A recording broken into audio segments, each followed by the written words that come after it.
Selamat pagi semuanya, nama saya Adi Budaya, Pada kesempatan kali ini saya akan mempresentasikan hasil infografis mengenai Provinsi DKI Jakarta. Nah, pertama-tama, ini mohon maaf ya warnanya agak mentereng banget gitu gondreng. Kenapa? Karena sebenarnya Jakarta itu tuh identik dengan warna oranye. Begitu faktanya. Jadi itulah kenapa warnanya oranye. Biasanya saya paling gak biasa nih pakai warna-warna kayak gini. Oke, nah kita mulai dari sejarah singkat Provinsi DKI Jakarta sebentar dulu. Jadi pada 22 Juni 1996, Wali Kota Jakarta mengumumkan nama menjadi Jakarta yang sebelumnya juga sempat Jakarta, Bekasi dan sebagainya. Lalu kemudian 2 tahun kemudian pada 18 Januari 1998, Jakarta menjadi daerah otonom dengan nama Kota Madya Jakarta Raya yang berada di bawah Provinsi Jawa Barat. Dulu masih pakai ejaan nama Jakarta, ada D di depannya. Lalu setahun setelahnya pada tahun 1999 Jakarta berubah statusnya menjadi daerah tingkat 1 atau provinsi yang dipimpin oleh seorang gubernur. Selanjutnya pada 1961 status Jakarta dari daerah tingkat 1 kembali diubah menjadi daerah khusus ibu kota atau menjadi DKI. Jadi DKI Jakarta itu awalnya 1961.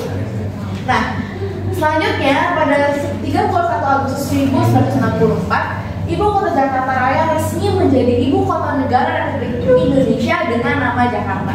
Begitu sejarah singkat dari DKI Jakarta. Nah, Jakarta sendiri memiliki luas wilayah sekitar 662,33 km persegi.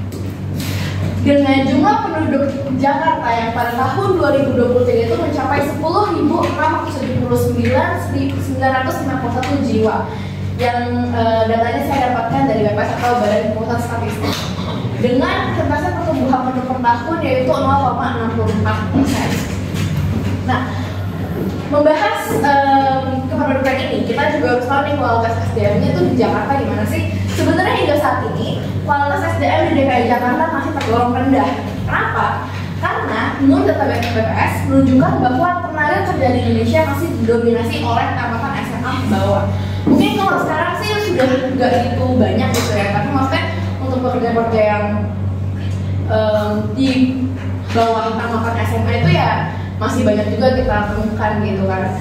Apalagi dengan lapangan pekerjaan di Jakarta yang sekarang sudah mungkin banyak digantikan oleh AI atau mungkin datangnya dari lulusan luar gitu, jadi yang S1 di Jakarta atau ya maksudnya kalau tadi itu jadi bisa mendapatkan lapangan pekerjaan, padahal kualitas mereka juga seharusnya baik gitu.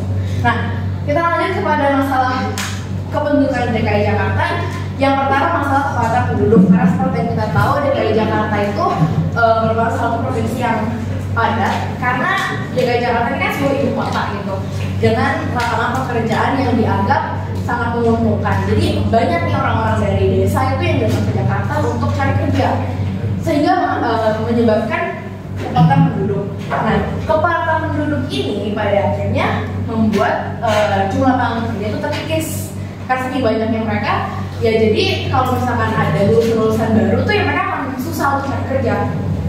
Akhirnya apa? Banyaknya pengangguran. Kalau ada banyak pengangguran juga pasti angka kriminalitas akan menjadi tinggi. Selain itu juga pastinya akan menyebabkan kemacetan yang parah, dan belum tentu orang-orang yang tinggal di Jakarta itu kualitas SDM-nya baik. Sehingga beberapa cara untuk menanggulanginya ialah dengan yang pertama menginisiasi penyuluhan atau sosialisasi.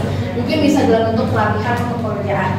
Yang kedua, program pemberdayaan ekonomi. Dan yang terakhir, dibutuhkan partisipasi masyarakat dalam program pemerintah. Jadi dibutuhkan juga mindset dari orang-orang yang tinggal di Jakarta ini untuk bisa maju. Sekian presentasi dari saya. Nama saya Adi Budaya. Nah,